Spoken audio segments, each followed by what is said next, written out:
Good morning everyone, welcome back to my YouTube channel. So today we have here this WHIRLPOOL new ICHILL refrigerator. So the problem of this refrigerator is the freezer is well freezing, okay, but the cooler or the chiller is not cooling properly, so it's not cool. Okay, now what we will do, we will empty all the stuff inside, and we will gonna empty also this from the inside the freezer. We will dismantle here and defrost the ice. The problem is the ventilation from the freezer to the chiller is blocked. So that's the reason why I see here a heavy form of ice, and under it is not cooling. Okay, so let's start the work now. So we're going to turn off the power. Okay, and then you start to empty the items inside. Now we empty the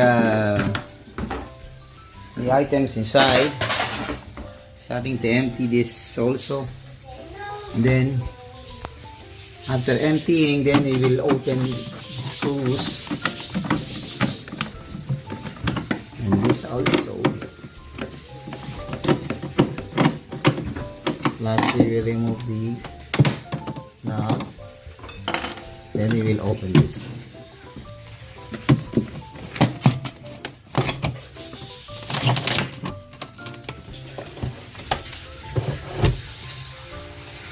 Then we will disconnect the fan. As you see here, the fan is working.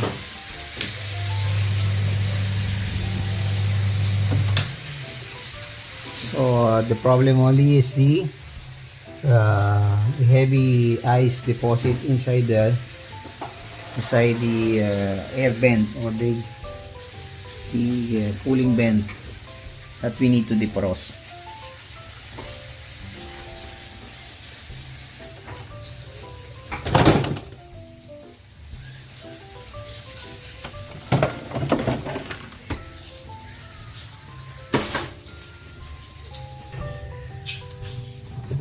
As you see here, so much of ice built up inside. That is obstructing the flow of air from the freezer to the chiller. We will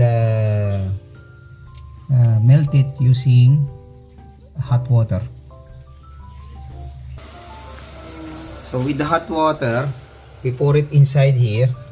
That will gradually melt the ice build up, and it will flow to the drain.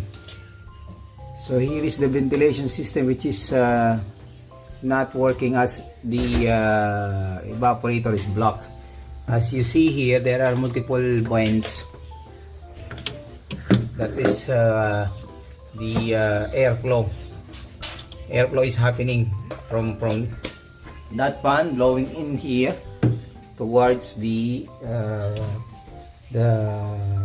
lower chamber, or the fridge cooler.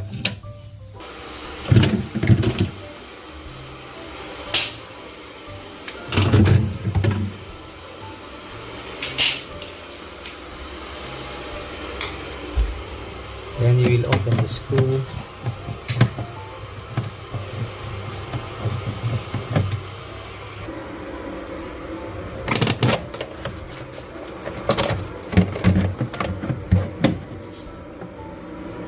As you see here, it's completely blocked.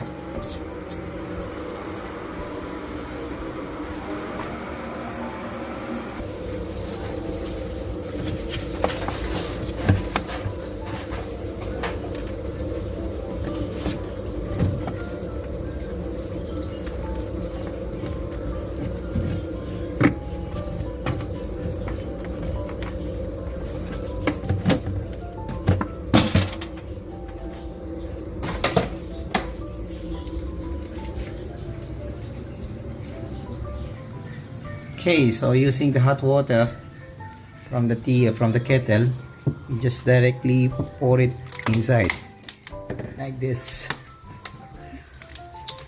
Slowly pour it inside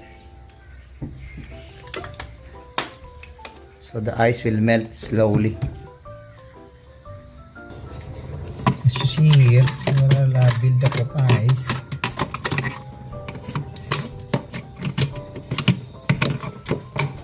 Once all these ice are unblocked or melted, the air will pass through directly inside, and that will give proper or adequate air cooling inside your refrigerator.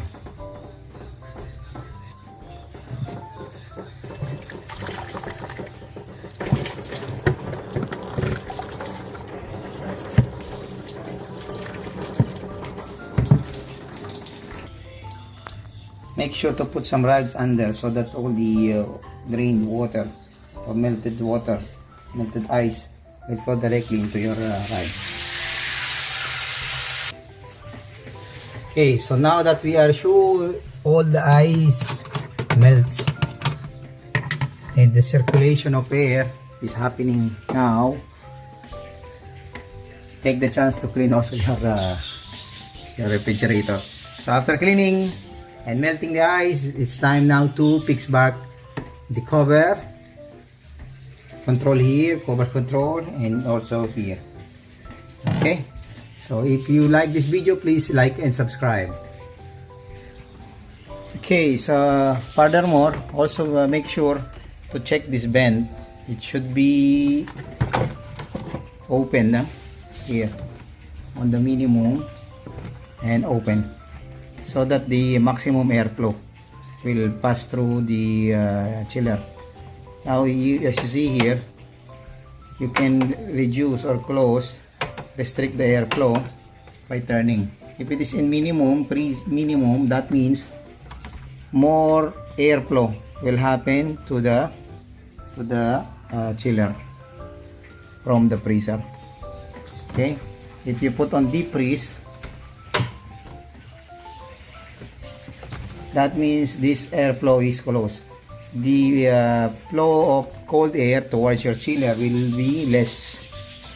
But if you put here on minimum freezer, meaning more airflow will pass through your chiller.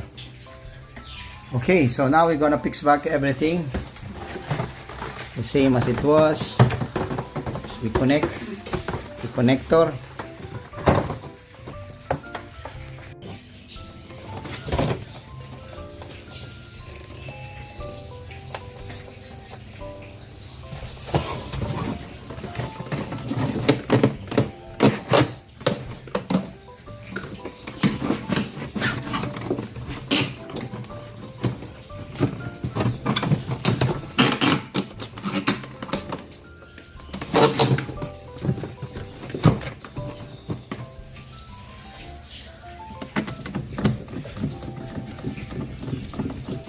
Fixing two screws back, but you have to insert from here, and then make sure that the holes are aligned,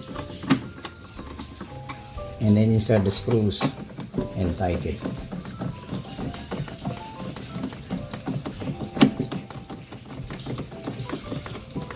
So we verified that the fan is working, and we found that there's so much of ice blockage from the vent, and then we melt it using the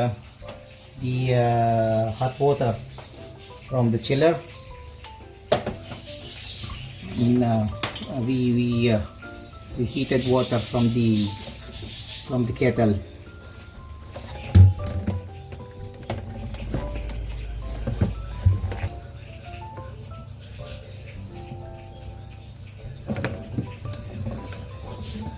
And connected to connectors here, and then this one will be the plug like this.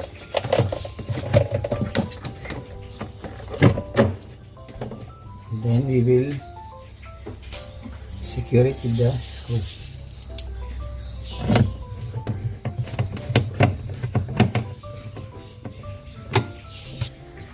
So we have completed installing the panel. So here, and we start. Okay, so now you can see that the air is passing through here. You can feel it. The air is passing through. It's cold air. That means we successfully melted or unblocked the airflow. Okay, so if you like this video, please like and subscribe, so I will be motivated to continue posting. Whirlpool Neo ICHILL. Now it is working perfectly. Don't have to worry about your stuff inside getting spoiled because it's not cooling. So the tower cooling is working. You can feel the breeze of the cold air. Again, if you like the video, please like and subscribe. Thank you.